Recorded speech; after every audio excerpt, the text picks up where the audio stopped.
Hello বন্ধুরা, welcome to trolley Bangla আড্ডা। বন্ধুরা, অবশেষে কথার প্রতি এবির ভালোবাসা প্রকাশ হলো। প্রকাশ্যে জমজমাট ধামাকা প্রমো কী দেখানো হচ্ছে সে প্রমোতে সবাই বলবো এই ভিডিওতে। তাহলে বন্ধুরা, ভিডিও শুরু করার আগে তোমাদের সবাইকে বলছি, এরকম এক্সক্লুসিভ নিউজ ভিডিওর জন্য টলি বাংলা আড্ডা চ্যানেলকে সাবস্ক্রাইব করে পাশে থাকা বেল আইকনটি প্রেস করে রাখো। চলো বন্ধুরা, কী দেখানো হচ্ছে প্রমোতে। বন্ধুরা, সদ্য 1 বছর পূর্ণ হলো কথা ধারাবাহিকের, আর তারপরে গল্পের প্লটে বড় সড়ো বদল আসতে চলেছে। এতদিন নায়ক নায়িকার বন্ধুত্ব, খুনসুটি, ঝগড়া, পূর্বরাগ দেখেছেন দর্শকরা, মনে হচ্ছে দুজনের জুটিও।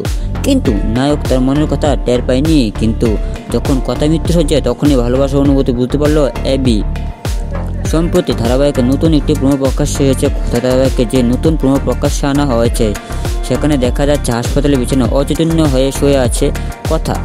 তার শ্বশুরবাড়ির সবাই মিলে তার জন্য প্রার্থনা করছে। এমন অবস্থায় দেবীর থেকে আশীর্বাদী ফুল নিয়ে হাসপাতালে ছুটে যায় এবি।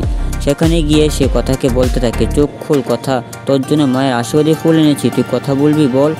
কিন্তু কথা সাড়া দেওয়া তো দূরের কথা, চোখ মেলে তাকানোর বদলে তার হার্টবিট বন্ধ হয়ে যায়। এটা দেখে পাগল হয়ে যায় এবি। চিৎকার করে বলে ওঠে মনের কথা, জানায় সে কথাকে ভালোবাসে।